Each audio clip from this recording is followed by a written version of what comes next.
8월 첫 주, 8월 3일 수요 집회입니다.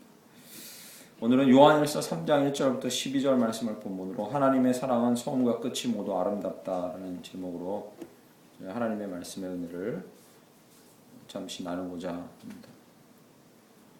여름에는 저희가 말씀드렸지만 저희 교회가 7, 8월 두 달은 복장을 좀 자유롭게 합니다. 작년에도 그랬고 재작년에도 그랬습니다. 저희 교회는 좀 여름에 자유로우니까 시험 들지 않으시도록. 혹시 방송을 보고 계신 분들도 시험 들지 마십시오. 저희는 여름에 좀 자유롭게 입습니다. 앞에서 저희는 요한 1서 1장과 2장을 살펴본 대로 계속 반복해서 나오는 말은 무엇이냐면 우리의 사랑은 오직 하나님의 사랑에서 연유하고 우리가 사랑할 수 있으려면 또 사랑하는 삶을 살려면 하나님과의 관계가 긴밀해야 된다라는 것을 저희가 계속 살펴봤습니다. 이제는 머리에 막 딱지 앉으실 정도로 반복해서 들으셨죠? 그렇죠. 그래서 아버지 하나님께로부터 온 사랑만이 참되기 때문에 그 사랑을 붙들고 그와의 긴밀함에 있어야만 우리가 사랑할 수 있는 존재가 될 수 있다고 나누었습니다. 오늘은 그 사랑에 대해서 감탄하는 말로 시작합니다. 이 감탄하는 말 한마디는 3장 1절부터 12절 전체를 지배하는 이야기입니다. 요한일서가 1장도 똑같고 2장도 비슷하고 3장도 비스무리하다 이런 느낌을 갖는 것은 거기에 불법을 행하고 죄를 지으면 하나님의 자녀가 아니다 이런 얘기가 반복돼서 계속 나오는 것 같아서 포인트가 어떤 건지 잡을 수가 없어요. 그리고 많은 사람들이 요한일서에 주석을 내는데 제가 여러 주석들을 읽어보면 그것을 이해 즉 이성적인 언더스탠딩으로만 받아들이려고 논리적인 구조로 요한일서를 짜려고만 하니까 이 포인트 장마다 이 사도 요한이 짚고 있는 포인트를 마음으로 받아들이질 못해서 별 특별한 게 없어요. 1, 2, 3장, 4, 5장이 다 똑같아요. 그러나 각각 조금씩 다른 뉘앙스를 갖고 있다는 것을 요한일서 강해를 통해서 지금 저희가 살펴보고 있습니다. 오늘 3장은 그 첫 부분에 보라라는 이 단어로 뉘앙스가 다르다는 걸 이제 보여주고 있어요. 사도 요한이 3장 1절을 보시죠. 보라 아버지께서 어떠한 사랑을 우리에게 베푸사. 그죠? 영어 성경만 당장 보더라도 이 3장 첫 부분은 감탄사로 시작하고 있다는 걸 알 수 있어요. see, 보라 하고서요. what 이렇게 시작합니다. 영어에는요. 이 감탄문 오 대단한데 이런 감탄문을 할 때 how나 what을 사용해요. 영문법 배우신 분들은 기억나실 거예요. 그죠? how 형주동, what의 형주동 이렇게 나가는 거 있어요. 감탄문 순서. 근데 여기 이 3장 1절은 see, 보라 하고서 감탄문으로 시작돼요. 뭔가 이 3장 전체는 하나님의 사랑에 대해서 우리가 지성으로만 받아들이지 않고 감성으로 받아들일 것을 지금 촉구하는 그런 부분이에요. 그런데 처음에 사도 요한이 3장 1절에 무엇을 도대체 보고 감탄하라고 하는 건지 3장 1절을 보시죠. 보라, 아버지께서 어떠한 사랑을 우리에게 베푸사 하나님의 자녀라 일컬음을 받게 하셨는가. 보라, 그 하나님의 놀라운 사랑을 보아라. 하나님의 사랑이 얼마나 위대한지를 보아라. 여기는 보라 아버지께서 어떠한 사랑을 우리에게 베푸사 이렇게 써 있잖아요. 이거 밋밋해요. 영어 성경이 어떻게 되냐면 보라 아버지의 사랑이 얼마나 위대한고 다른 말로요. 아버지의 사랑이 얼마나 위대한가 정말 한번 보십시오. 이렇게 얘기하고 감탄하고 있는 거죠. 하나님 아버지의 사랑이 정말로 위대합니다. 이렇게 거룩하고 놀랍고 아름다울 수가 없어요. 이렇게 얘기하는 거죠. 저희는 모태신앙자로 태어나서 자라신 분들도 있고 아주 오랫동안 신앙생활을 하신 분이 있어서 아버지의 사랑이 놀라워요 하는데 실눈썹 하나도 깜짝거리지가 않아요. 별로 그런 게 없어요. 그러나 이 사도 요한이 얼마나 하나님의 사랑이 놀라운지 보십시오 하고서 그 다음에 연이어서 붙이는 얘기가 뭡니까? 우리를 그의 자녀 삼으신 사랑입니다. 이렇게 얘기해요. 이게 왜 놀라운데요?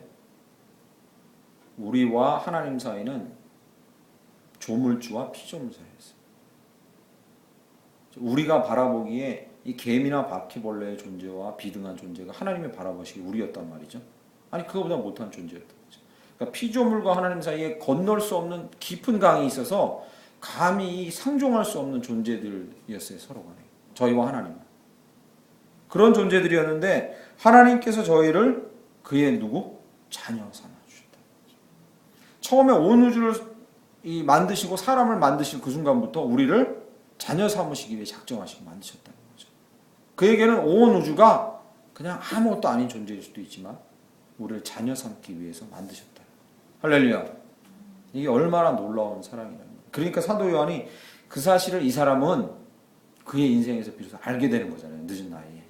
그러니까 이렇게 얘기하는 겁니다. 아버지의 사랑이 얼마나 놀라운지 보십시오. 그것은 바로 저와 여러분을 자녀 삼으신 사랑입니다. 이렇게 말하고 있는 거죠. 그 다음에 이렇게 얘기합니다. 우리가 그러하도다. 보셨죠? 우리가 그러하도다. 그러므로 세상이 우리를 알지 못하면 그를 알지 못합니다. 우리가 그러하도다. 이게 무슨 말이냐면 우리가 정말 그 사랑을 지금 누리고 있는데 세상은 우리가 누리고 있는 그 사랑을 잘 몰라요. 이게 얼마나 답답합니까? 왜 그런지 아십니까? 그들이 하나님이 누군지, 하나님의 사랑이 무엇인지 모르기 때문입니다. 만약에 그들이 하나님의 사랑이 무엇인지 알고 하나님이 누군지 정말 알았더라면 우리를 정말로 부러워했을 것입니다. 그러나 그들은 하나님의 사랑이 무엇인지 모르고 하나님이 누군지 모르기 때문에 우리를 전혀 부러워하지 않아요. 그 말입니다. 1절에. 세상이 우리를 알지 못하면 우리 안에 있는 기쁨과 은혜를 알지 못해요. 그것은 하나님을 알지 못하기 때문입니다. 그래서 우리가 사는 날 동안에 우리의 생명이 붙어 있는 동안에 우리에게 사명이 있다면 하나님이 자녀되고 다시 구원해서 성령 안에서 살게 하시는 이 우리에게 주신 은혜를 받은 우리가 은혜를 받은 저희들에게 사명이 있다면 이 한 가지인 거죠. 그것이 무엇입니까? 제가 몸담았던 선교단체는 이 표 하나 마음에 들었는데 이 표가 마음에 들었는데 그를 알고 그를 알리자. 그거였잖아요. 하나님을 알고 하나님을 알리자. 우리에게 평생 사명이 있다면 이것인 거죠. 그러니까 사도 요한이 얘기하고 있는 거예요. 그들이 하나님을 모르기 때문에 우리가 얼마나 큰 은혜를 누리는지 몰라. 참 답답한 노릇이구나 얘기하고 있는 거죠. 예수님도 그래서 이 땅 위에 사시는 동안에 사시다가 죽고 승천하시기 전에 그 제자들에게 계속해서 반복해서 하시는 얘기가 너희들에게 사명이 하나 있는데 그것이 무엇입니까? 너희들끼리 사랑하면서 너희들의 사랑을 보고 하나님을 알게 하라. 그것이 예수님께서 두고 가실 제자들에게 주신 위대한 사명이었잖아요. 너희들끼리 사랑의 모습을 보여주고 그것을 보고 하나님을 알게 하라. 세상이 하나님을 알게 하라. 그것이 우리 일생의 사명인 줄 믿습니다. 아멘. 왜 사도 요한은 1, 2장에서 하나님의 사랑에 대해서 그렇게 얘기하고서 또 3장에서 그 사랑이 얼마나 놀랍고 얼마나 아름다운지 보라 하고 이렇게 유난을 떨고 다시 이렇게 그 거룩하고 아름다운 사랑을 또 얘기하고 있습니다.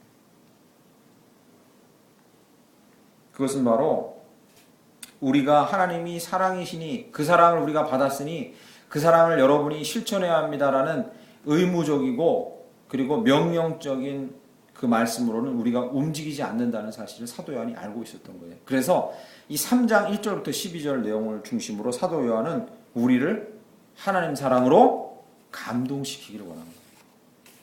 할렐루야. 우리를 하나님 사랑으로 감동시키기 원합니다. 이미 알고 있어요. 말해서 1, 2장에서. 그런데 이제 그 사랑이 어떤지 감동을 주기 원하는 것이죠. 저는 요즘에 조나단 에드워즈라는 이 18세기를 살았던 이 시대의 기독교 역사의 가장 위대한 인물 중에 하나였다는 이 사람의 책을 읽고 있는데 이 사람은 신앙 감정론이라는 책을 썼어요. 마침 그때가 이 종교개혁자들, 청교도 그리고 미국에 건너온 퓨리탄 이 사람들이 계속해서 맥락이 뭐였냐면 이성적으로 하나님을 잘 이해하자 뭐 이런 거였어요. 그래서 많은 책을 읽었고 막 미국의 당시 개척자들이 들어왔던 이 개혁주의 후손들이 많은 책을 읽었고 설교 시간도 막 토론하는 설교 끝나고 성도들이 교회 밖에 나가면 지금 막 먹고 교제하잖아요. 당시에는 개혁주의 교회들은 설교가 끝나고 나가면 아이부터 어른까지 막 토론을 해. 테이블에 앉아서 목사 설교를 가지고 토론을 해. 그러니까 지성적인 발달에 대해서 되게 강조하던 시대였어요. 이 시대. 근데 그런 시대였음에도 불구하고 이 조나단 에드워즈는 이 지성적인 면에 치우치는 것은 잘못됐다고 분명히 얘기해요. 그리고서 이 진정한 신앙을 불러일으키고 그것을 실천까지 이어지게 하는 키는 무엇이냐면 이런 메마른 이성적인 신앙에다가 불을 끼얹는 실천을 불러일으키는 감성이 있어야 된다고 계속 강조한 거예요. 당신들은 감동받아야 합니다. 우리들은 감동받아야 합니다. 우리들은 감동받아야 사랑할 수 있고 이 말씀을 순종할 수 있다는 거죠. 사람은 이성적으로 깨닫는 것만 갖고는 움직이지 않는다는 거예요. 감동을 받을 수 있어야 된다는 거죠. 이 위대한 사람, 이 조나단 에드워즈라는 사람이 위대하다는 게 그 책을 읽을수록 느끼는 게 이 사람은 자기 감정에 충실하고 다른 사람의 신앙 감정에 대단히 충실했어요. 그러므로 사도 요한은 그걸 미리 알고 있었던 거죠. 그래야만 한다는 의무감으로 당신들 하나님의 사랑이니까 하나님 사랑 받았으니까 사랑하십시오라고는 안 되고 하나님의 사랑이 얼마나 놀랍고 아름다운지 지금 보실래요? 하고 이제 또 감동을 끼치려고 하는 거죠. 두 가지를 설명합니다. 하나님의 사랑이 얼마나 놀랍고 아름다운지 두 가지 면에서 이 3장 1절에서 12절에 설명합니다. 감동을 주는 두 가지 면. 첫 번째는 이것입니다. 우리를 자녀로 부르신 것은 시작일 뿐이며 그 끝은 상상하기 힘들다는 이 감동을 줘요. 할렐루야. 오, 놀랍지 않습니까? 저만 놀라워요? 여러분이 구원받은 것은 정말로 시작에 불과하고 여러분이 장차 누리게 될 끝은 감히 상상하기 힘들다. 그러니까 사람의 감성이 자극되는 거죠. 막 상상력이 자극되고 감성이 자극되고. 그 말씀이 어디에 써 있냐면 2절에 나와 있습니다. 2절 보시죠. 사랑하는 자들아 우리가 지금은 하나님의 자녀라 장래에 어떻게 될지는 아직 나타나지 아니하였으나 그가 나타나면 우리가 그와 같을 줄 아는 것은 그의 참모습 그대로 볼 것이기 때문이니. 할렐루야. 아멘. 뭐라고 얘기하냐면 우리가 지금은 하나님의 자녀라. 여기 또 이렇게 밋밋하게 써 있어요. 유진 피터스는 메시지라는 책에서 이렇게 씁니다. 우리를 자녀로 부르셨다는 사실은 시작일 뿐입니다. 이 2절을 이렇게 번역해요. 아, 이게 더 감칠맛 나죠. 우리가 자녀됐다는 건 시작일 뿐이래요. 그런데 여러분, 방금 전에 제가 설교 시작할 때 1절에서 뭐라고 얘기했습니까? 하나님의 그 놀라운 사랑을 여러분 아십니까? 우리를 자녀 삼으신 사랑입니다 했잖아요. 그죠? 1절에서. 그게 얼마나 놀라운지 여러분 아십니까? 엄청나게 놀라운 거예요. 이 도저히 메꿀 수 없는 이 틈이 예수로 메꿔져서 자녀가 다시 된 거죠. 얼마나 놀랍습니까? 이것만 자체도 너무 놀라운데 2절에 바로 뭐라 그러는 거예요? 그건 시작일 뿐입니다. 이렇게 얘기하는 거죠. 그건 시작일 뿐입니다. 당신이 하나님의 자녀됐다는 확신을 갖는 것, 그건 시작일 뿐입니다. 그러면요, 그 다음에 이렇게 얘기합니다. 장래에 어떻게 될지는 아직 나타나지 아니하였으나. 여기도 밋밋해요. 옛날 우리나라 말씀. 이것도 유진 피터슨이 어떻게 번역하냐면 그 끝을 우리는 가히 상상할 수 없습니다. 이렇게 얘기하는 거죠. 감성을 자꾸 건드리는 거예요. 감성. 그러나 우리가 감히 상상할 수 있다면 이런 것일 겁니다. 하고 2절 뒷부분에 나타나는 거 보시죠. 그가 나타나시면 우리가 그와 같을 줄 아는 것은. 그가 누구였습니까? 예수 그리스도. 그분이 재림하시면 우리가 그와 같은 형상으로 변화될 것은 어렴풋이 알고 있습니다. 그 얘기입니다. 네? 그리고 뒤에 그의 참모습 그대로 볼 것이기 때문이니. 즉 예수 그리스도의 그 참된 형상 모습대로 우리도 서로를 바라보게 될 것입니다. 감히 예측한다면 이런 모습일 거라는 거죠.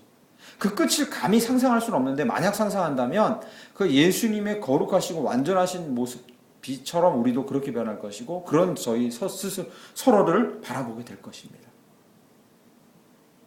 감히 상상하려면 이 정도로 상상해 보십시오라고 얘기합니다. 그런데 저 자신과 여러분에게 묻겠습니다. 예수님이 올라가셔서 어떤 거룩한 모습을 하고 계신지 상상이 가십니까? 정말 어렴풋한 상상일 뿐이에요. 그래서 예수님께서 천상에서 예수님을 이 땅에서 보여주시기 위해 제자들에게 어렴풋하게나마 이걸 느껴보라고 하신 게 언제입니까? 변화산에서 아무도 빨아도 그렇게 빨 수 없을 만큼 희게 빤 옷으로 변화돼서 바느질이 하나도 없는 그 옷으로 변화된 옷을 입고 서신 거잖아요. 그럼 묻겠습니다. 천국 가면 그 모습을 하고 있을까요? 꼭 그렇지는 않다고 봐요. 이 옷 자체도 세상에 속한 물건이란 말이죠. 그냥 하나님이 예수 그리스도 그분의 모습을 제자들에게 보여주시면서 마지막에 상상하기 힘든 그 모습을 조금이나마 추측하라고 보여주신 것뿐인 거예요. 계시록에 천국에 대한 이야기들이 많이 써 있는데 천국에 갔다 왔다고 자고 일어나가지고 천국 갔다 왔다고 하는 사람이에요. 진짜로 입신 들어갔다가 죽었다가 숨이 끊어졌다가 천국 갔다 온 사람들이 계속해서 천국은 이런 곳이라고 얘기하는 게 계시록에서 본 얘기를 마음 가운데 담아뒀다가 그게 쏟아져 나오는 거예요. 뭐예요? 주로 보석이 많이 박혀 있다는 거죠. 주로 보석이 많이 박혀 있고 길도 보석이고. 천국이 진짜 그렇겠습니까?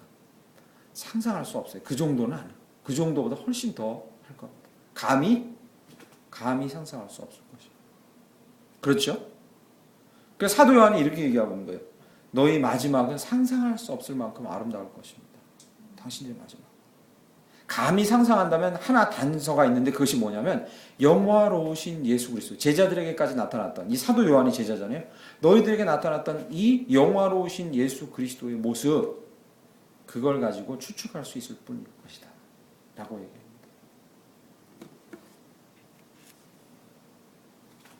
마치 당시에 거울을 보고 아는 것처럼 희미했으나 우리가 그때는 얼굴과 얼굴을 대면하여 알리라, 이런 말씀이 성경에 있는 것처럼 지금은 아무리 예수에 대해서 말씀하고 성경에 이야기하고 사도들의 증언을 들어도 그것은 거울을 보는 것처럼, 당시 거울은 희미했잖아요.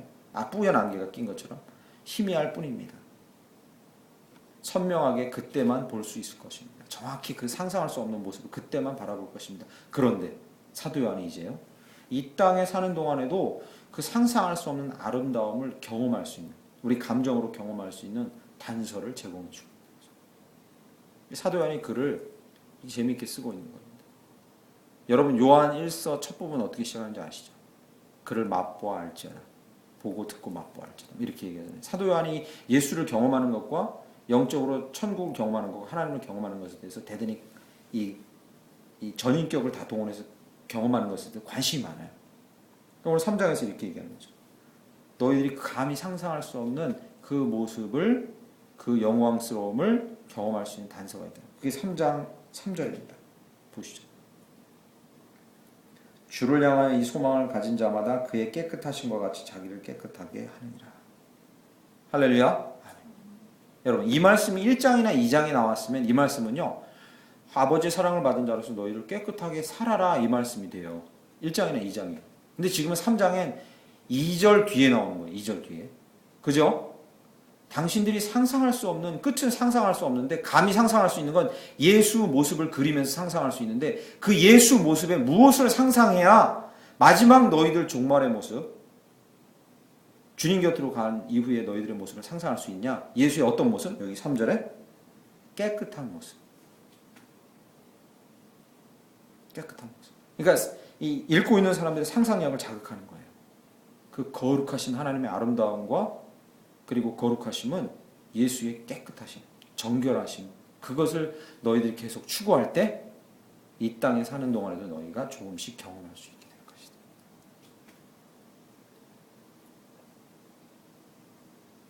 그래서 3절에 깨끗함을 이야기합니다. 4절로 가보시죠. 죄를 짓는 자마다 불법을 행하나니 죄는 불법이라. 5절 그가 우리 죄를 없애하려고 나타나신 것을 너희가 아나니 그에게는 죄가 없느니라. 예수, 그분은 어디에 초점이 맞춰지냐? 예수의 삶과 예수의 죽음, 예수의 부활, 예수의 승천 이후의 모든 것은 죄를 없애려고 오셨고, 죄가 없는 분이고, 죄가 없는 곳에 계시고, 깨끗함이 그의 특징이다. 거기에 초점을 맞춰서 그를 상상하라. 그것입니다. 6절에 그 안에 거하는 자마다 범죄하지 아니하나니 범죄하는 자마다 그를 보지도 못하였고 그를 알지도 못하는 거예요. 나 죄 지으면 천국 못 가노, 이런 의미가 아니에요. 예수와 함께 거하는 자들은 그의 깨끗함을 볼 수밖에 없는 그런 의미를 갖고 있는 거예요. 7절에요. 자네들아 아무도 너희를 미혹하지 못하게 하라. 의를 행하는 자는 그의 의로우심과 같이 의롭고 죄를 지는 자마다 마귀에게 속하나니 마귀는 처음부터 범죄함이라. 하나님의 아들이 나타나신 것은 마귀를 멸하려 하심이라. 예수 그리스도, 그분은 죄를 멸하려 하심이고, 마귀는요 죄 가운데 즐겨 거하고 모든 사람을 죄 가운데로 미혹해서 끌어들이는 거예요. 즉 우리가 상상하는 지옥은 뭡니까? 죄와 마귀가 함께 있는 거. 우리가 상상하는 지옥은 뭐예요? 불에 타요. 엉덩이가 시꺼멓게 타요. 그리고 고문 침이 있는데 침대에서 막 뒤집어. 그리고 피가 막 솟고 다시 뒤집으면 피가 솟고 뒤집으면 피가 솟고 그걸로 막 이렇게 이렇게 막 샌드위치 누르듯이 하면 피가 나와. 막 지옥은 그런 걸 상상해. 그럼 여기 본문 말씀 보면요. 지옥은 뭘 상상해야 돼요? 서로 속이는 죄들이 있어. 지옥에 가면 막 저는 상상하는 건데 지옥은 이런 것일 것 같아요. 지옥에 가면 하루도 마음 편하게 살 수가 없어. 어떻게 서로 야박쳐서 사기치고 속이고 그를 악의 구렁텅이로 빠뜨릴까 막 서로 막 속이고 서로 미혹하고 서로 괴롭게 하는 거죠. 그러니까 마귀가 손을 안 대도 될 것 같아. 자기들끼리 계속 이렇게 하니까. 여기 뭐라고 해요? 7절에? 8절에? 죄를 짓는 자마다 마귀에게 속하라니 마귀는 처음부터 번주하니라. 지옥은 그런 곳이 아닐까 저는 생각해요. 그것 때문에 도저히 살 수가 없는 거죠. 우리의 마지막은요. 상상하건대 우리의 마지막은요. 주님과 함께 의에 거하고 깨끗함에 거하는 거죠.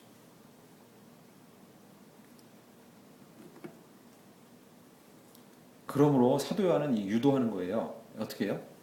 너희들이 하나님의 사랑을 지금 자녀 삼은 하나님의 사랑이 너무 위대한데 마지막 사랑은 더 위대해. 상상할 수 없어. 감히 상상해 볼래? 어떻게? 너희들이 의와 선을 향해서 조금씩 더 나아가려고 했을 때 그 느끼는 짜릿함이나 감정들이 바로 나중에 누리게 될 것들의 모형이야. 이렇게 얘기하는 거죠.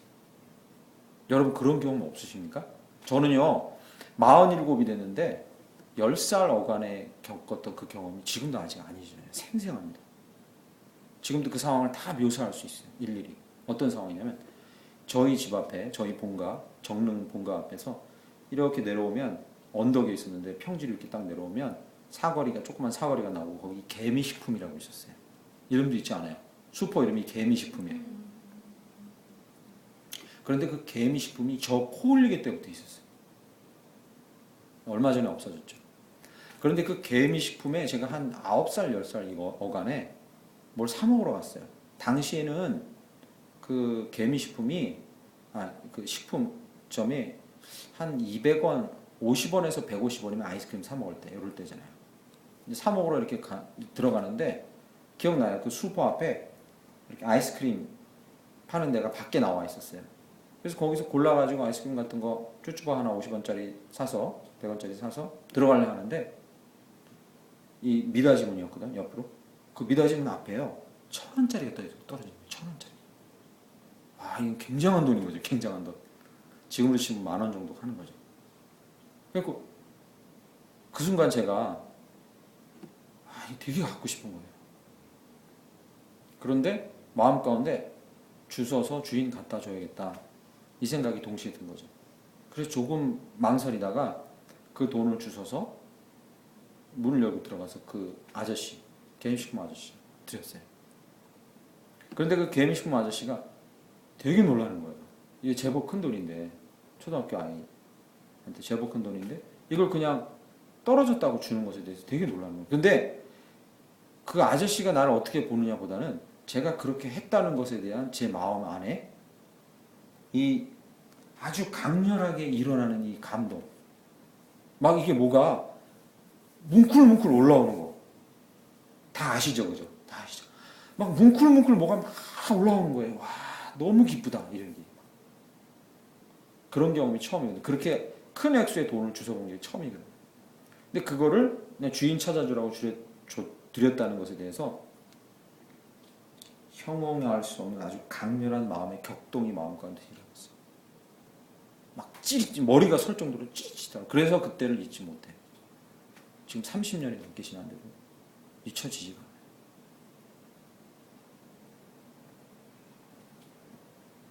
중학생이 돼가지고 그 반대 경우는 중학생이 돼가지고 제가 중1, 2 때 이 얼굴이 중학교 얼굴이거든요. 제가 1학년 중학교 1학년 2학년 때 급속도로 노화가 와가지고 갑자기 그때는 완전히 아저씨같이 보였어요. 노안이었거든요. 이 얼굴이 중학교 때 얼굴이 똑같아요. 뭐가 유리했냐면 키도 이 키가 그 키거든요. 성인극장에 드나들었어요 제가. 성인극장. 근데 당시 성인극장은 무슨 포르노를 상영하는 게 아니라 18세 이상이 들어갈 수 있는 성인극장이 따로 있었어요. 지금이랑 달라요. 성인극장이 따로 있었어요. 그래서 그 성인극장에서 주로 했던 영화들이 이 외국에서 만들어진 멜로물인데 아주 유명한 배우들이 당시에 피비 케이츠, 그다음 메릴 스트립. 지금 아이들은 알지도 못해요. 저희 때는 아주 최고의 여자 배우들이었는데. 근데 이 여자 배우들은 제가 너무 흠모해가지고 사복으로 갈아입고 거길 들어가면 아무도 안 붙들어. 저를. 그냥 뭐 대학생 여자로 하는 거 아무도 안 붙들어요. 진짜 아무도 안 붙들더라고. 그래서 제가 그때 본 영화 중에 메릴 스트립이 주연한 폴링 인 러브. 정말 애절한 사랑 영화였어요. 그걸 보고 제가 너무 감명을 받아서 그때 메릴 스트립 왕팬이 됐거든요. 지금은 할머니 됐어요, 메릴 스트립은. 근데 가서 들어가면서 아저씨들 아무도 뭐 붙들지 않으면서 정말 쾌감이 들었어요. 진짜 쾌감이 들더라고요. 그러면서 몇 번 그렇게 들어갔죠. 그런데 영화를 보고 나오면 제 자신을 침울하게 만들고 막 다운시키는, 막 어둠이 엄습하고 우울함이 엄습하고 막 이런 거 있잖아요. 뭔가 남의 돈을 뺏고 이런 것도 아닌데 막 자꾸 우울해지고 마음이 막 무거워지고 우울해지는 걸 느끼는 거예요. 그래서 그때 기억도 잊지 못해요. 들어갈 땐 진짜 쾌감인데 보고 나서는 정말 우울해요. 찝찝하고. 왜 이런 말씀을 드리냐면, 우리가 천상에서 누리는 하나님과의 삶에 대해서 궁금해하시는 분들이 많아요. 여기 뭐라고 얘기하면 사도 요한이 상상할 수 없다 얘기하잖아요. 궁금해하시는 분들이 많아요. 사도 요한은 우리에게 상상력을 자극하고 감성적으로 받아들이게끔 감동을 줘요. 오늘 설교의 제목이 무엇입니까? 제가 뭐라고 했습니까? 하나님의 사랑은 처음과 끝이 모두 아름답다. 아니요, 끝이 더 아름다워요. 분명히 더 아름다울 거예요. 근데 막연하게 그것을 생각해서는 우리가 그 사랑을 지금 추구할 수도 없고 이 땅에 살아가는 동안에 감히 흉내낼 수가 없어요. 이것에 대해서 좀 더 구체적으로 알아라라고 우리의 감성을 자극하는 거예요. 뭐예요? 너희가 이 땅에서 선을 추구할 때 느끼는 그 느낌 있잖아. 그게 바로 천국에서 극대화된 거야. 천국에서 그게 극대화되는 거야. 그 감정이 극대화되는 거야. 야, 어릴 때 그렇게 조금 돈 몇 푼 주워준 게 그렇게 마음 가운데 강렬한 인상을 내게 남겼는데, 죄가 아무것도 없고 온전히 깨끗한 그 주님 앞에서 선과 의를 행하면서 하나님 바라보고 사는 것이 얼마나 내 마음에 큰 감격을 줄까. 가슴이 터져나갈 것 같을 거다라는 예상을 우리가 할 수 있는 거죠.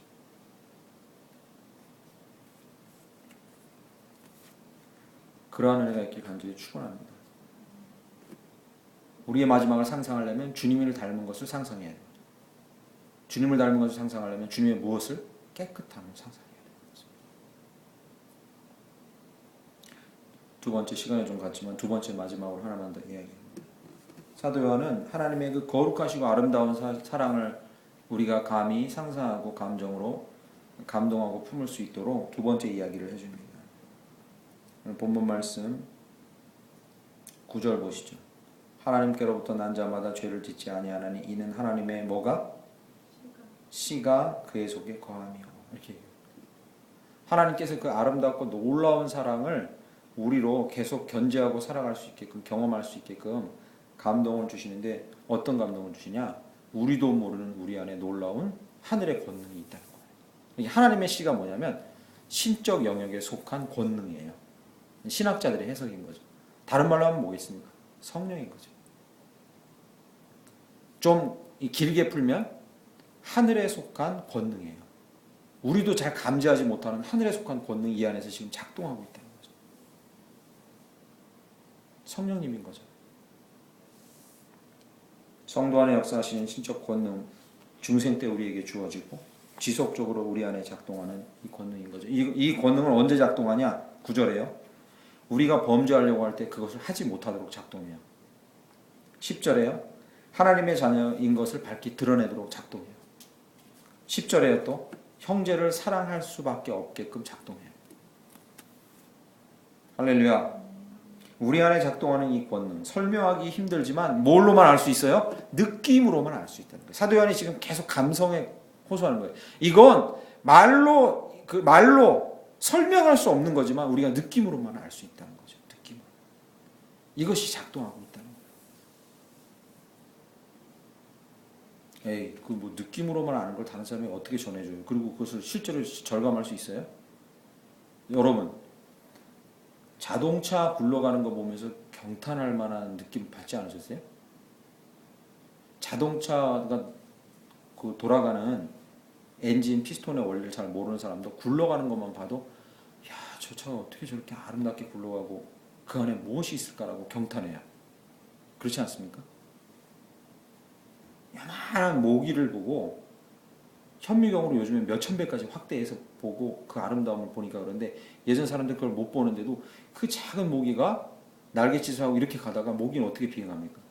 이렇게 자연스럽게 하진 않아요. 갑자기 떨어졌다가 갑자기 옆으로 갔다가 갑자기 아래 위로 가요. 그게 왜 그러냐면 날개가 새처럼 안 돼 있기 때문에 아주 고도로 이렇게 설계되어 있어서 갑자기 떨어지거나 위로 가거나 옆으로 갈 수 있다. 이걸 보면서 우리는 뭐 합니까? 감탄해요. 감탄해요. 사도 요한이 지금 우리에게 감탄하라고 하는 거예요. 뭘? 우리가 중생하고 하나님의 사람 됐을 때 그건 시작에 불과해. 너희를 끝까지 아름답게 이끌고 갈 그 사랑이 너희 안에 뭘 심어준 거예요? 신적인 능력을 심어준 거예요. 감탄하라고 하는 거예요. 신적인 능력을 우리 안에 심어준. 그 신적인 능력은 우리 안에서 뭘 해요? 우리가 누군지를 알게 해주고 첫째. 그리고 우리에게 죄를 짓지 않게 해주고 우리로 사랑할 수 있게 해준다는 거예요. 11절에 우리는 서로 사랑할지니 이는 너희가 처음부터 들은 소식이라. 그리고 신적인 권능으로 끝까지 그렇게 할 수 있도록 너에게 보장된 것이라. 이 11절과 12절 말씀을 실행할 수 있게 해줘요. 사랑할 수 있게 해준다는 말이죠. 말씀을 맺겠습니다. 하나님의 사랑은 처음과 끝이 아름답습니다. 처음은 아름답고 끝은 더 아름답습니다. 그럴 수밖에 없는 것은 하나님께서 우리에게 그 놀라운 사랑을 상상할 수 있고 그 감히 예측할 수 있도록 우리에게 감성을 주셨어요. 뭘요? 우리가 선을 행하면 우리 마음에 밀려드는 그 놀라운 감성을 주셨어요. 선을 행하고도 막 찝찝한 이런 분 계세요? 선을 행했는데 막 찝찝해. 기분이 더러워. 그런 분 없어요. 그런 분은 없어요. 깡패고 조직 보스 폭력배라도 선을 행하고 나면 마음이 뿌듯해요. 그 밀려드는 감동을 주셨어요. 그래서 감히 마지막에 그 아름다운 모습을 상상할 수 있게. 두 번째 뭐예요? 그 죄를 이기고 사랑할 수 있는 신적인 권능을 우리 안에 심겨주셨다. 왜 씨라고 표현했겠습니까? 왜? 이것은 성령론을 할 때 더 자세히 나오겠지만 왜 하나님의 씨라고 표현했겠습니까? 성령이라고 표현하면 되는데 이것은 우리가 물 주고 거기에 호응하고 우리가 손 내밀고 그 성령의 역사에 손잡을수록 더 커진다는 거예요. 그 씨는 자라난다는 거예요. 열매. 놀랍게. 사랑하는 성도 여러분, 하나님의 사랑이 처음과 끝이 모두 아름답고 끝이 더 아름다워. 이 놀라운 사랑을 우리가 부여받고 이 시간도 우리 일생도 누리며 살아가길 간절히 축원합니다. 아멘.